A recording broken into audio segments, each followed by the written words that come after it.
board with it, or they could keep their mouths shut. And when people like Samuel Yet told them what they could do with their two options, they paid a price that few others had the character or the courage to pay. The copyright to Samuel Yet's book was eventually given back to him. Then, in 1982, Yet used his own money to republish it.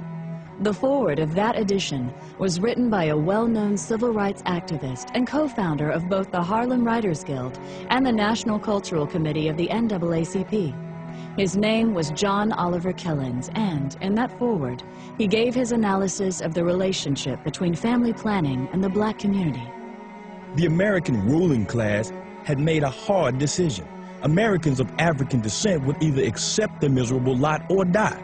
The venerable Saturday Evening Post issued what might be termed as a white paper, in which it warned black America that they had better understand and accept the fact that absolute freedom and equality were not part of the game plan for them, and that the consequence of non-acceptance would be wholesale genocide. John Oliver Killens, 1982. The minister's work is also important, and also he should be trained, perhaps by the Federation, as to our ideals and the goal that we hope to reach.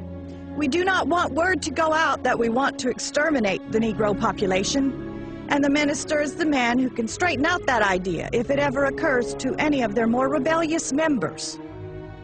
In 1939, Margaret Sanger wrote that in a letter to fellow eugenicist Clarence Gamble regarding the American Birth Control League's Negro Project. Gamble was an heir to the Procter & Gamble fortune and a major financial backer of Sanger's. He also provided funding for other eugenics projects and even gave money directly to the North Carolina Eugenics Board that sterilized Elaine Riddick. In fact, in 1947, he called for the expansion of that state's sterilization program, saying that for every feeble-minded person sterilized, 40 more were polluting and degrading the bloodlines of future generations with their defective genes.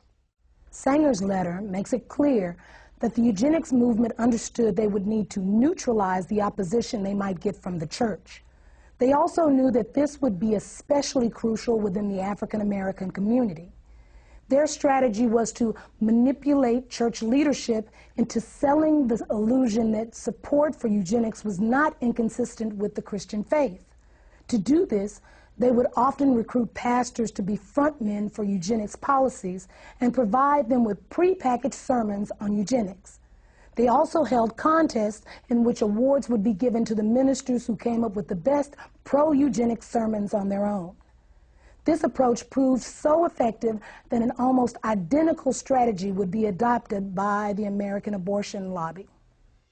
In January of 1973, the Supreme Court legalized abortion on demand throughout the United States, and almost immediately, the Religious Coalition for Abortion Rights was formed. Less than a year earlier, the following conversation had taken place in the Oval Office of the White House. It began on the 30th of March, 1972, and continued 4 days later on the 3rd of April. This is an actual recording of that conversation. The speakers are the President of the United States, Republican Richard Nixon, and members of his senior staff. A majority of people in Colorado voted for abortion. I think a majority of people in Michigan voted for abortion. I think in both cases, well, certainly in Michigan, they will vote for it because they think that what's going to be aborted generally are the little black substates. As I told you, we talked about it earlier, that a hell of a lot of people want to control the Negro bastard. Yeah. Isn't that very true?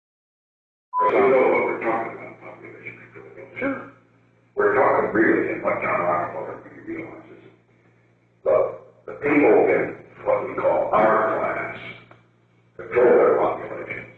Sometimes they'll have a family of 6 or 7 or 8 or 9, but it's exceptional. The people who don't control their families are the people that shouldn't have kids. Now that's what the black population, black Protestants in the city of San Francisco has gone from 3,000 right after World War II to where they represent 30% of the population of San Francisco. Yes, sir. The Religious Coalition for Abortion Rights was originally created with the financial backing of John Rockefeller and its current president is an African American who was once appointed to the Washington, D.C. City Council by Richard Nixon. In the early 1990s, the organization changed its name and is today known as the Religious Coalition for Reproductive Choice.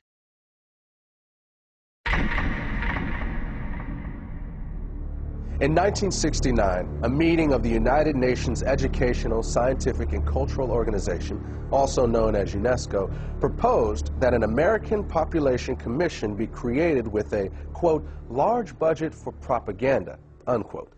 4 months later, Republican President Richard Nixon signed legislation establishing the Commission on Population Growth and the American Future.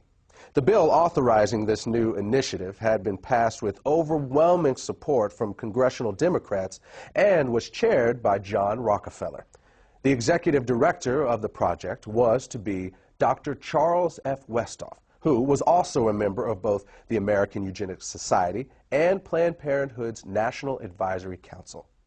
Another member of this new commission was Dr. Joseph Beasley. In the 1960s, Beasley oversaw an aggressive eugenics program that concentrated on black neighborhoods in New Orleans with the stated intention of lowering welfare costs. This project would eventually be described by Planned Parenthood President Alan Guttmacher as the #1 success story in the history of American birth control movement. It also led to Beasley being elected chairman of the board of Planned Parenthood in 1970. Then in 1975, Beasley was sent to federal prison for conspiring to defraud the U.S. government of $778,000 that had been allocated for the project.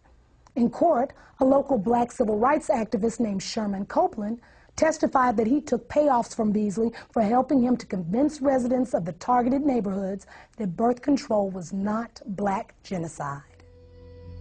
In 1969, William H. Draper was appointed to represent the United States on the United Nations Population Commission. Draper had once proposed that government-sponsored population control efforts among the poor be accelerated in order to deal with racial unrest and to cure what he called the ghetto problem. Draper was on the governing body of Planned Parenthood and had personally raised more than $4 million for the organization.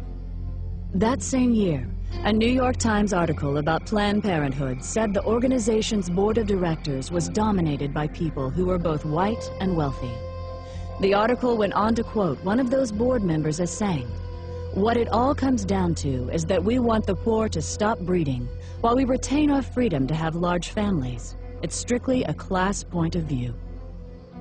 There's ample evidence that government programs designed for poor black folks emphasize birth control and abortion availability, both measures obviously designed to limit black population. Comedian Dick Gregory, Ebony Magazine, 1971. It takes little imagination to see that the unborn black baby is the real object of many abortionists. Irma Clardy Craven, Chairman, Minneapolis Commission on Human Rights and Secretary of the Urban League.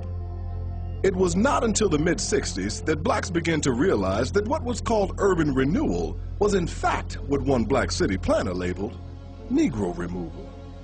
Roy Ennis, National Director of the Congress of Racial Equality, Ebony Magazine, 1974.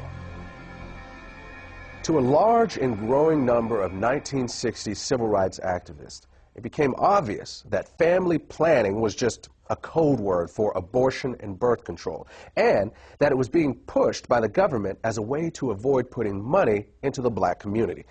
This conclusion was reinforced by statements like those of Democratic President Lyndon B. Johnson, who in June of 1965 stated that every $5 the government spent on population control was worth more than $100 invested in economic growth. Then, at the urging of Republican Congressman George Bush, Johnson became the first U.S. president to endorse federal funding for birth control. In 1966, he would also accept Planned Parenthood's highest award for his policies, pushing family planning on foreign countries. It was at about this same time that political leaders from both parties began to increase their demands that aid to the poor, whether abroad or within the United States, be tied to birth control. In 1965, former Republican President Dwight Eisenhower complained that the United States was spending money to slow the population growth of responsible families,